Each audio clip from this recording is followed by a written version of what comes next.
বাঙালির আরেকটা আবেগের নাম হচ্ছে শুটকি। যেকোনো মাছের শুটকি কিন্তু বাঙালির আরেকটা বেশি আবেগ। তবে চাপা শুটকি বলেন আর এইদিকে হচ্ছে লইটা শুটকি। বাঙালির কিন্তু মোস্ট ফেভারিট একটা শুটকি। এই শুটকিগুলো ভর্তা বলেন, ভুনা বলেন, যেভাবে বলেন সবজির সাথে বলেন খুব মজা লাগে। আজকে বানাচ্ছে খুব অল্প পরিমাণ সামান্য কিছু মসলা দিয়ে এই লোটটা শুটকির ভর্তা। এভাবে কিন্তু কেউ খায় কিনা জানেন না, এটা একান্তই আমার রেসিপি। আমি কখনো কাউকে আগে এভাবেও দেখিনি। আমার কাছে এভাবে সবথেকে বেশি মজা লাগে, তাই আমি এভাবে করি। প্রথমে শুটকিগুলো খুব সুন্দর করে একেবারে শুকনা খোলাতে টেলে নিলাম। তারপর পানিতে ভিজিয়ে রাখলাম প্রায় ২০ মিনিট মতো। আর এইদিকে প্রায় ১০-১২টা মরিচ একেবারে খুব সুন্দর করে এখন বেটে নিচ্ছি, শুকনো মরিচ। তবে হ্যাঁ, যদি মনে করেন গুঁড়ামরিচে করবো সেক্ষেত্রে কোনো প্রবলেম নেই। আসলে বাটাবাটি করতে আমারও ভালো লাগে। আর সবচেয়ে ভালো কথা, যদি আপনি একটু বেটে জিনিসগুলো দিতে পারেন তাহলে কিন্তু যেকোনো জিনিসের স্বাদ আমার কাছে মনে হয় আরও বেশি যায়। তাই তো আমি চেষ্টা করি সবসময় একটু বাটাবাটি করে দেওয়ার। সামান্য কিছু মরিচের সাথে সামান্য কিছু পেঁয়াজ দিয়েছি। সামান্য কিছু না, এখানে ২ টা মতো পেঁয়াজ ছিল। একটু মোটা, মোটা করে পাতলা করে আগেই কেটে নিয়েছিলাম যেন বাটার সুবিধাতে এভাবে আসলে বাটার মতো করে যেকোনোভাবে বাটলেই হয়। ইচ্ছা করলে কেউ আপনি ব্লেন্ডারেও বেটে নিতে পারেন। আমি এভাবেই কিন্তু এখানে বেটে নিয়েছি। আর কিছু বাটবো না। বললাম না আজকে সামান্য এক্কেবারে অল্প কিছু মশলাতে এভাবে শুটকিটা ভর্তা করব। তবে হ্যাঁ, ভর্তাটা কিন্তু আজকে পাটায় হবে না, চুলাতে হবে। তো ওই যে ওইদিকে যে শুটকিগুলো ভিজিয়ে রেখেছিলাম, শুটকিগুলো এখন খুব ভালো মতো কিন্তু বেশ কয়েকবার ধুয়ে নিয়েছি। চেষ্টা করবেন যেন কোনো প্রকার বালি না থাকে। তারপরে কিন্তু এভাবে আধা ছাঁচা করে নিচ্ছি। একেবারে ব্লেন্ড করে নিব না, আবার একেবারে গোটা, গোটাও থাকবে না। তবে ভালো মতো ছেঁচে নিচ্ছি। এই যে এইরকম আমি হাত দিয়ে যেন ছুটাতে পারি। যেহেতু এইটা পরে আমি বাটবো না, তাই কিন্তু আমি আগে খুব ভালোভাবে হাত দিয়ে উল্টায় পাল্টায় নেড়ে চেড়ে কোথাও যেন শক্ত দানাদার হাড্ডি কোনো কিছু না থাকে, তাই খুব ভালো মতো এইখানে কিন্তু ছেঁচে নিচ্ছি। আমার ছেঁচাছেঁচির পালা কিন্তু শেষ, এখন উঠায় নিচ্ছি। এভাবে কে কখনো খেয়েছেন কিনা অবশ্যই আমাকে জানাবেন। আপনারা যদি আমার ফেসবুক থেকে দেখে থাকেন তাহলে অবশ্যই আমার পেজটাতে ফলো দিতে ভুলবেন না। আর যদি ইউটিউব চ্যানেল থেকে দেখেন তাহলে ছোট্ট করে একটা সাবস্ক্রাইব করে দিবেন। আপনার মতামত কিন্তু জানাতে অবশ্যই ভুলবেন না। বাটাবাটি ছাঁচাছুঁচি সব শেষ। এই দিকে একই ফ্রাই প্যানে আমি দিয়ে দিলাম এখানে বেশ খানিকটা তেল। তেল দেওয়ার পরেই কিন্তু এখন শুটকিগুলো খুব সুন্দরভাবে ভেজে নেব। ওই যে বললাম না, যেটা একান্তই আমার রেসিপি, কেউ কখনো এভাবে খেয়েছে কিনা আমি জানি না। আমার এভাবে ভালো লাগে তাই আমি এভাবে করি। তাই মনে করলাম যে একটু আপনাদের সাথে শেয়ার করে তাই করলাম।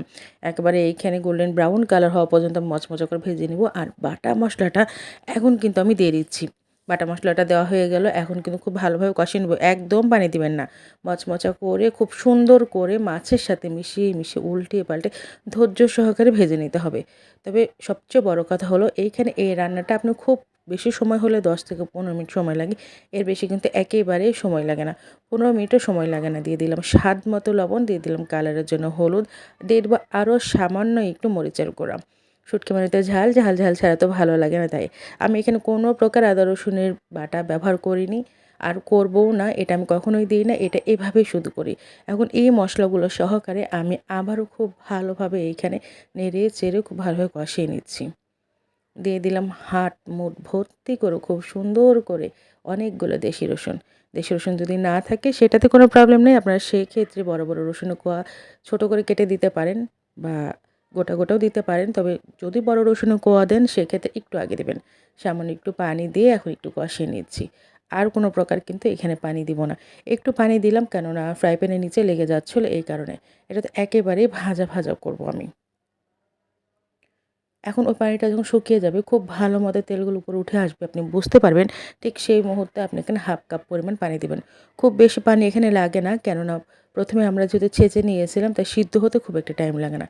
এখন এটা ঢাকনা দিয়ে ঢেকে পর্যাপ্ত সময় নিয়ে এটা সিদ্ধ হতে দিয়েছি। পুরা রান্নাটা খুব বেশি হলে আপনার ১৫ মিনিট সময় লাগবে, এর বেশি সময় লাগবে না। সবকিছুই যেহেতু এখানে বাটা আর রসুনগুলো ছোট, ছোট কোয়া, আর যেহেতু মাছটা এখানে থেঁতা করে নিয়েছি, এই কারণে কিন্তু এইখানে আর সময় লাগবে না। এখন অপেক্ষা পানি শুকানোর। আপনি এখন এই ধরনের যদি নরম, নরম খেতে চান এভাবেও খেতে পারেন।